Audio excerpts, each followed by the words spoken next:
Welcome to Start PT Now podcast and let you know what's going on in your world and my world. Your guy, my guy, right guy. Yeah, we got a really great show here today. We're joined by Regina DiTullio, a really great trainer and many other things over at Aspen Hill Club. Regina, thank you so much for joining us. Thank you so much for having me.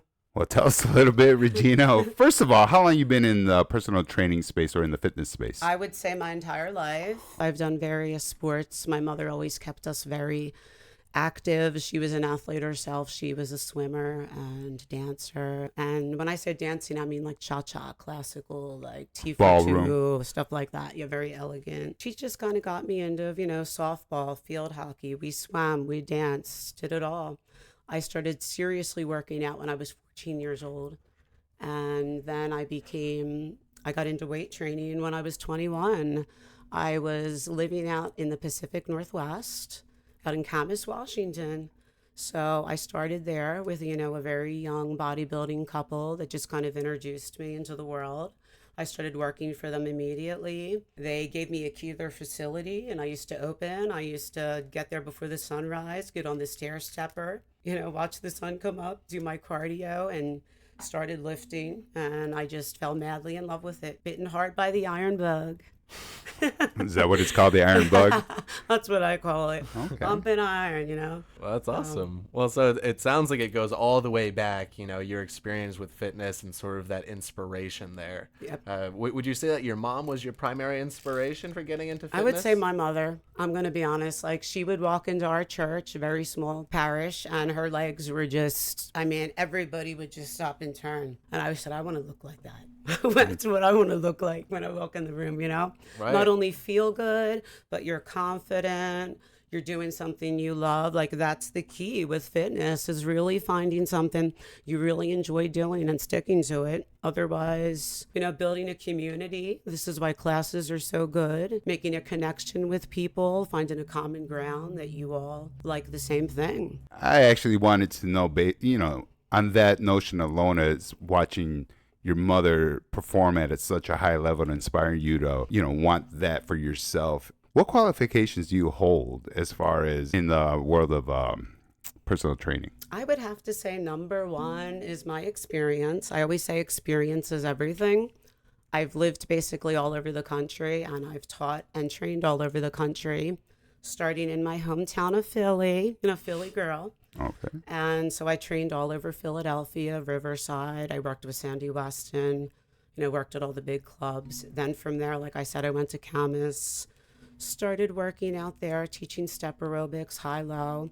And then I just became into bodybuilding. So I went and got my ACE personal training back then. I started teaching a lot of classes a week. And from there, I got my NASism, and I just continued to follow my passion. Whatever I wanted to do, I did it. Whether it was urban rebounding, whether it was Zumba toning, Zumba trainings, I was down to do it because this is what I live for. I like to move. I like to be physical, active. I'm just very passionate about it. And you have so much experience going across so many different areas, so many different, not only like geographic places, but it sounds like even different mediums or, areas of expertise, whether like you said, like Zumba, bodybuilding. Yes. Do you have a specific like type of clientele that you like working with the most or you're most passionate about? I got to be honest. I like everybody. I do. I like everybody. I really do. I find I can make a connection with anyone in the world because I've lived all over. I've just experienced a lot. I've really lived a life, and I'm very passionate about it, and it shows. I feel like people can sense that I'm a genuine person once they get to know me. I teach various formats, so you get all different sides of me every week. It's not just one thing. It could be circuit, it could be aqua, it could be yoga, which everyone was like, who is this person? So that's my twin coming in. Yeah. And that's really important. I mean, having that one-on-one connection with your trainer or with a caregiver of any sort, that's, I think sometimes an overlooked aspect of the process. You're looking for someone who's going to get you results, whether that's in your bodybuilding, in your fitness, or in your recovery and rehabilitation. But you also want that person to be in your corner, be with you every step of the way, understand, relate to your situation, and encourage you to really get the best out of you. Exactly. So I think that's a really great point, and just being open to that variety of different experiences. Now, I have a bigger question. We have yin and yang over here. We have old and new. What are some things as a new client maybe he can experience differently from me or vice versa based on our stages in life? Well, first of all, I would take a complete fitness assessment and I would really get to know the person, get a full medical history, Okay. really get into them and really get to know them. I'll sit down with them. Not only do I have them fill out a questionnaire, I'll sit with them and I really take my time because I just really want to tailor a program that's just for that person. You're not going to get the same. So your workout would be completely different than Ryan's workout because you're two totally different people, totally different bodies, different needs, different goals. So you really individualize each person's Yes. routine according to who they are, not only through a physical standpoint, but it sounds through a medical standpoint as well, which is extremely important. Definitely. Have you ever worked with a client who was battling an injury or maybe even doing PT themselves? And if so, how did you kind of like have to tailor their program accordingly? It happens all the time, every day. Somebody's like, oh, my back hurts or this or, something in my neck. So we have to work around it. I find very unique, different exercises to give them, which I know is going to strengthen the muscles. And not only that one muscle, let's say it's their shoulder, they're going to strengthen all the muscles around it. I'm giving them the total package. You have to do it all together, like all the components of physical fitness. You can't just do all one thing or it leads to injuries. And I think that's very important with both of our worlds as far as getting the client back is doing a full body assessment. Now, during your course of working with someone coming back from an injury, do you find new injuries or new deficiencies with that person that they may have not noticed because they're so focused on that one injury? Yes, what I commonly find is it all starts in our core. And that's what people don't realize.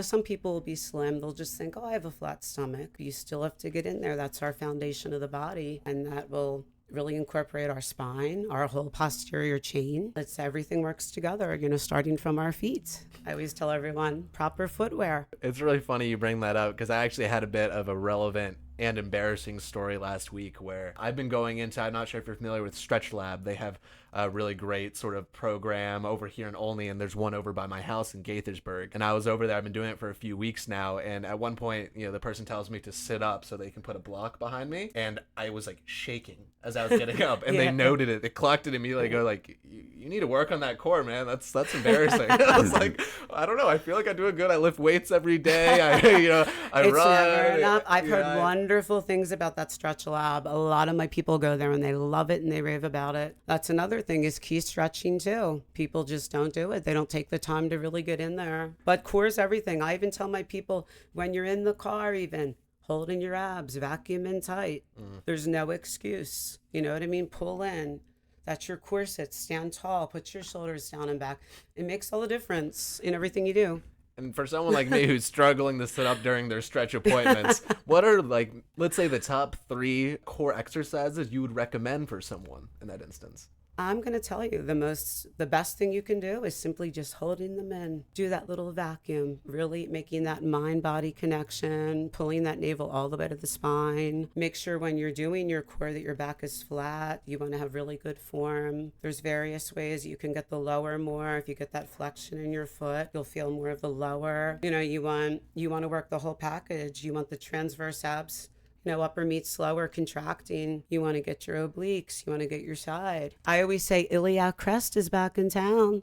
I love a good ilias. Well, I think, too, people are confused about the stomach area. It's literally one big muscle, and chopping it up is something that most people struggle with. I'm one of those. And while we're on the subject of core strengthening, how important is the core to getting rid of your love handles, per se? Well, you really have to eat a really well diet too and really focus on whole meals, eating your greens, getting your vegetables in like your mother told you, right? And just eating really lean, unprocessed, fresh produce, making sure you get your fiber in. And then once you start eating these meals, you'll find that you want a real food. You don't want to eat junk. You don't want sugar because you're putting, you want to put the best you can into your body. And these are all really important things to consider. And there's so many different ideas or rules or approaches you could take when you're starting out on your fitness journey. Sometimes it's hard to know where to even get started. And especially, with the new year around the corner, we know all those resolutions are going to come out. The gyms are going to be swarmed for about a week. Then maybe it will start to drop off a little. But in the meantime, for those people who want to stick with it, get into the gym, start a new routine, what would be your biggest advice to those people as far as getting started? I feel like everyone has to start somewhere. You just have to start. Getting there is the toughest battle. Once you're there and in, then once you find something you enjoy and you see the result, you get hooked. And you want to go. You want to keep that getting stronger, getting more endurance. I always find if someone sets a goal, like think of the goal, envision it, write it down, set a date, and that's a really good way for you to meet your goal. Well, you also put in the work, and I think most people in today's world think Right. it's an overnight success story. Right. And more importantly, Regina, let me ask you, how many times should someone actually work out during the week? Is it 3 times a week, 4 times a week? I say every day. I Okay. said even active rest. I feel like we don't walk enough. America doesn't walk enough. And you see other countries are always walking. Look at Italy. Everybody's walking. After meals, you should always get out, take a brisk walk. You shouldn't just lay. It's about staying active, keeping your body moving. Energy creates energy. That's really true. It's like you can do those little things each day, even if it's as simple as walking 1,000 steps in a day, 500 steps, whatever you have to build from. And it goes a long way. Apart from that, if we're putting together a routine, what does your personal fitness routine look like? And how do you stay motivated within that? Well, it's like I had mentioned before, like I'm teaching several different formats every week. So I go from total body workouts, conditioning to spinning, which is my forte. I've been doing that since 1993. Absolutely love it. Wow. And that's what I tell everyone. It's a mind-body journey, making that mind-body connection. And once they see it, and I think they feel it, it makes a big difference. And, we have an amazing club. Our club is absolutely amazing. It's so unique. The community, I think, makes it just very different. Yeah, no, it's a wonderful community over at Aspen Hill. We're joined by Regina, a personal fitness instructor extraordinaire of all sorts of things. And more importantly, Regina, I wanted to know, as someone who's at the gym maybe once a week, I'll leave it at that, what is the theory and the thought process before working out as far as cardio before lifting or lifting before cardio? I find a lot of people used to be into that whole fasted cardio thing. I feel like if you really have a lot of weight to lose and you really just want to get the fat off fast and you really want to feel better and you haven't been eating properly, I always recommend the fasted cardio. It always works. I know it's hard, but get up early. Even if you get up at 4 or 5, do something to get on that treadmill, get it done, make it just like brushing your teeth. Is a walk considered the same thing? Maybe a 15-minute walk? Sure, you want to get your heart rate up, though, for at least 30 minutes. You want to get the blood pumping. But, the most important thing is the weight training. That's the most important thing. That's what's going to get in there. I always tell everyone, do cardio till the cows come home. It's the weights that are going to build you, shape you, build the muscle, build the lean muscle. I've had men say to me, why are you curling 35-pound dumbbells? Why are you not? That's the way why are you not? That's a great point. You know what I mean? It's so worth it. Like, we're here to live, and it makes life a lot easier when you're fit. Definitely. And it's important to not only be fit and healthy, but to be injury-free. Yes. Really, you can't do these things if your body's not in its top form. And I think there's a lot of people we at least encounter over here that maybe they're putting off their fitness routine or putting these steps into action because they have some sort of nagging injury and they don't want to take that first step. Maybe they're scared or nervous about the idea of physical therapy, whatever it may be. But I just wanted to ask you, what would you say to clients who are hesitant to start physical therapy or get over an injury? I would really recommend it to them because they need to really take care of their body. Unless they're going to get in there and get the right type of treatment, it's not going to go away. They really need to get in there and work with a real physical therapist, a real doctor. And then they need to, stay on top of their fitness routine by keeping it strong, keeping those muscles strong, preventing imbalances, which creates injuries. If you have an imbalance, then it's going to make an injury somewhere else. Now, I know recently with the new fads in medicine, especially the Ozempic craze, how has that led to your clients either seeing a advance in weight loss or has it really hindered your world as far as letting them know the importance of working out still and continuing a healthy lifestyle? This is such a hard way not to really comment, but you know what? There's no magic pill. There's no magic shot. You've got to get in there and do the work. Just like if you go to college, if you take a test, if you study, you have to have discipline. It's your body. Treat it like a temple. Right. That's the way I feel. You're like, I've seen a lot of people get a lot of results from it. And I just, but then like, what's the long-term health for them? Are they affecting that's what I think about. You have to think of the total package. Am I going to be able to keep up with this? Do I have to keep taking this? The maintenance component, it seems that is getting lost with the rapid results of such drugs. Now, with that in mind, if I went down in 30 pounds in 30 days and I all of a sudden started working out like a maniac, is that recommended? No, absolutely not. Slow and steady. And the number one reason in your opinion is? Because then you can keep it off because it's a lifestyle. There's no easy fix. There's no fad. You have to keep continuously, moving your body. No, it's interesting because it's sort of like, I'm not sure if you all remember that show, huge show back in the day. I'm not sure if it's still going now, The Biggest Loser. Each time it'd be sort of like a group of people. They'd work with Jillian Michaels, who would basically whip them into shape. Some of them would lose 50 plus, 100 plus pounds, over the course of time. And just about every single time after the show, they would find that people would gain the weight back. Right. And I think it does come back to like what you were saying with that idea of like, you need to develop those habits and this discipline, right? Steadily create that. Because if you do it just like that, and all of a sudden you get to that end point, but you hadn't established any of the right habits, well, that's like, then for you can revert back. Instance, for instance, I had a girl tell me she doesn't have time to chop up fruits and vegetables. How do you not have time? How do you can even buy them pre-cut. Any excuse at all to make. When I went to her house, I opened the cupboards, it was all candy. Right. But I mean, you know what I mean? Like, and that was the thing about the Ozempic, but then she decided to do that.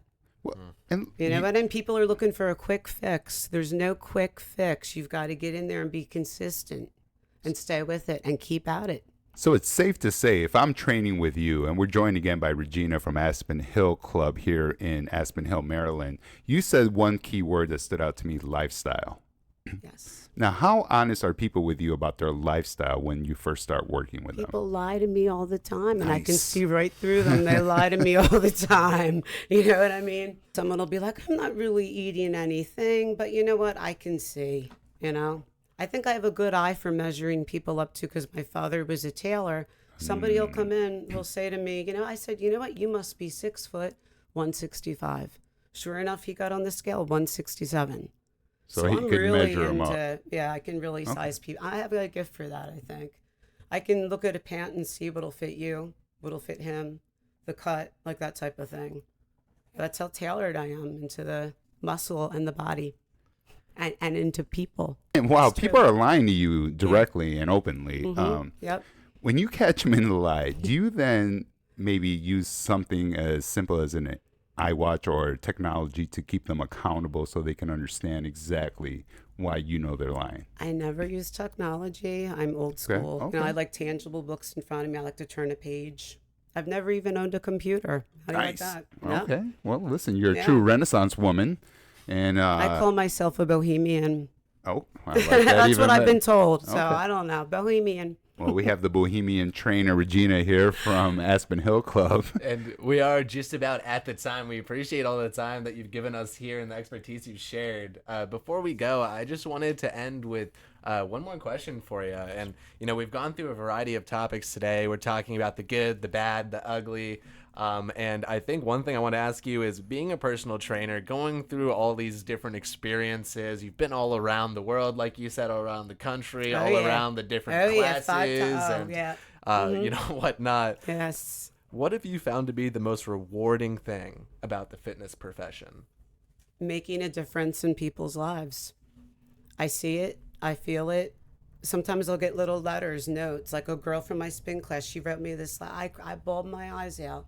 She said, I wanted to know, you really made a difference in my life. She said, in the toughest times I come in and I can always count on feeling better after coming to you. That meant a lot. It meant a lot to me because I know I'm doing exactly what I'm supposed to be doing. You know, Well, it sounds like you found your calling my there. God-given talent, God found bless. it at 14. So yeah. Listen, it sounds like you're truly vested in your client's recovery and progress. Yes. And more importantly, sitting next to you, listen, I have that vibe that you are 1,000% in the mix, hands, boots on the ground, as they say, Yes. and seeing the client through their entire journey. Right.